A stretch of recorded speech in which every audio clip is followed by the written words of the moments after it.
Hello, people of the internet. My name is Eleonora, and today I wanted to talk to you about Elmyr de Hory. Elmyr Albert Hoffman was born in Budapest in 1906 in a middle-class family with some Jewish origins. He led a very simple life. Even if he lived in a big city such as Budapest, he led a very quiet and, very simple life, as I said. His childhood was pretty uneventful, but ever since he was little, he showed a particular interest for art. So his parents saw this and they decided to encourage him into pursuing an artistic career. Even if his backgrounds were not the wealthiest backgrounds, I guess you could say, he had some very big opportunities because he studied all over Europe. He studied in Budapest, again his homeland, but also in Paris, France, and in Munich, Germany. And he attended some very prestigious institutes as well, such as the Nagibania Art Colony, the Académie Heinemann, and the Académie La Grande Chaumière. So Elmyr Albert Hoffman was his real name. However, he was kind of ashamed of his background, and so he used to lie a lot. He used to say that he was like a Hungarian aristocrat fallen into disgrace after the war, and he used to change his name a lot. He will change his name many times throughout his life. He will be Louis Cassou, and also he will be Joseph Dory. And then finally, he will change his name into Elmyr de Hory. And this is why he will be known to the world as Elmyr de Hory. And this is why I'm going to call him de Hory from now on. So as I said, he studied a lot. And during his studies, he developed a post-impressionism kind of style. Even if this kind of style was considered a little bit outdated, his background was like a very modest one. He was not rich in any way. However, he wanted to be rich, and that's why he kept lying. That's why he kept changing his name. After the war, he was struggling. He was having some economic difficulty, and he was struggling to find his way into this market. The art market is very competitive, and so in order to be known, in order to get noticed, you gotta be talented, but you also gotta be a little bit lucky. But again, he was struggling, he was not succeeding in any way. But he kept persevering, he kept following his dreams because he did not want to give up on them. And then one day, almost by accident really, something happened. He was working on a painting, and he was just doing his thing. He was an artist, he was just painting. But one of his acquaintances, upon seeing the painting, they mistook it for a real Picasso. And so they insisted on buying it.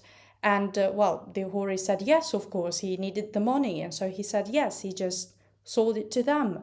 But this really sparked an interest inside de Hory's head because he thought, why not just make fake paintings? Like, if I can fool this dude, I can fool other people as well. And so his forgery career started almost by an accident, really. And, as I said, de Hory will be known to the world as one of the most important forgers of all times. He will keep working in this way for over a decade, and he will deceive so many people, so many critics for such a long time that his story today is kind of considered as a legend. However, he did not work alone. He had some partners in crime to help him with this business, I guess. I don't know if we can call it. Well, it's not a legal business, okay. But yeah, anyway, he had some partners in crime.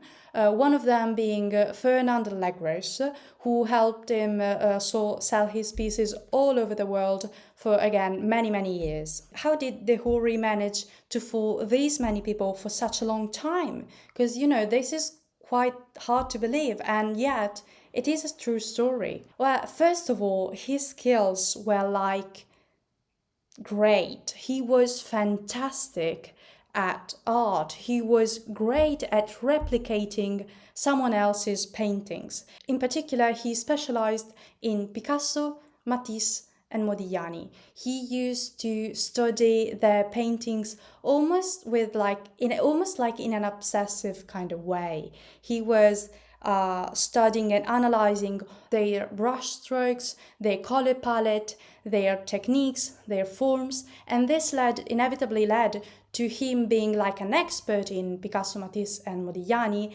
and in being flawless at like replicating fake paintings. Then this is like very important. He was an expert, as we said. He took this business very seriously. Well, you gotta know that when a painting is first made, it is young. You know, I guess we can say it's young, and so it's new. It's not ruined by time. However, as time passes by, it just gets a little bit ruined, you know, so some cracks form on the surface of the painting, or maybe the color changes a little.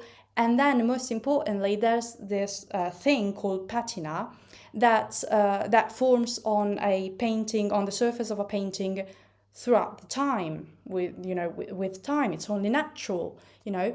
And since de Hory was such a professional, he used chemicals in order to recreate these kind of things that I've told you about. And in particular, he was great also at replicating patinas.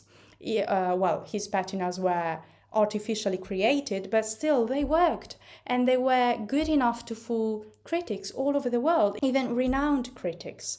So again, his technique was pretty flawless. Then, of course, he created some false documentation as well. And here I'm not just talking about like fake provenance documentation. I'm also talking about like photographic documentation being inserted into catalogs and monographs. And this again kind of like enhanced the credibility of his works, because how else are you gonna fool everybody, really? And then, as we said, he did not work alone. He did not keep his name. As we said, he had some partners in crime. Legros, I've already told you about him, but also he kept changing his name constantly because, he was perfectly aware of the fact that his business was illegal, that he was committing a crime, and so he needed to be careful, you know. Also, I'm telling you this story because I think it's like very interesting and very fascinating, and it's like so full of intriguing facts. And so I just like became passionate about it. But I'm not saying this is right in any way. This is a crime. The one that de Hory did is a crime. He was pursued by the law for a very good reason. So yeah, I'm not saying this is okay. I just wanted to tell you a story because this is what I do. But I just wanted to make this clear. Anyway, moving on. His technique, as we said, was absolutely perfect. And along with his charming personality, he managed to insert himself into some very important circuits with, which gave them direct acquaintances, we would say. He had a great network. De Hory's fraud was discovered in 1967 when 40 different paintings were sold to an American man named Olger Meadows.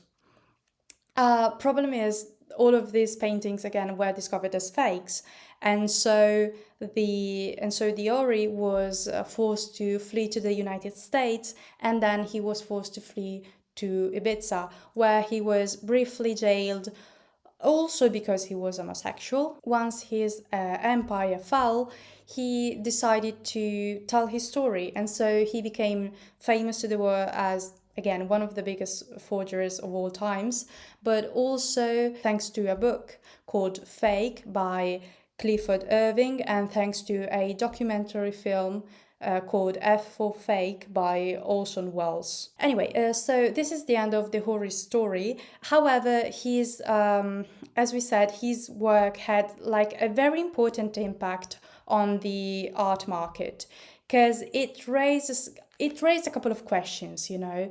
First of all, it really highlighted the fact that there were some very important gaps in the authentication process. Like, how did he manage to do such a thing for such a long time going unnoticed? We've said that he used, like, chemicals, and he was he was an expert in paintings and in replicating them. However, him being able to do this with for such a long time is still very suspicious. And so, today there are, the authentication process is like much more rigorous, and also they use some scientific techniques in order to verify the authenticity of a painting. And also, this is a fun fact, but apparently, the Houri started being a little suspicious to the authorities because he just kept discovering rare paintings by dead artists. That's why they really caught him. But one of the things I wanted to tell you about, and this is a little bit funny really, is the fact that apparently some of the Houri's paintings are still exposed in galleries and art museums.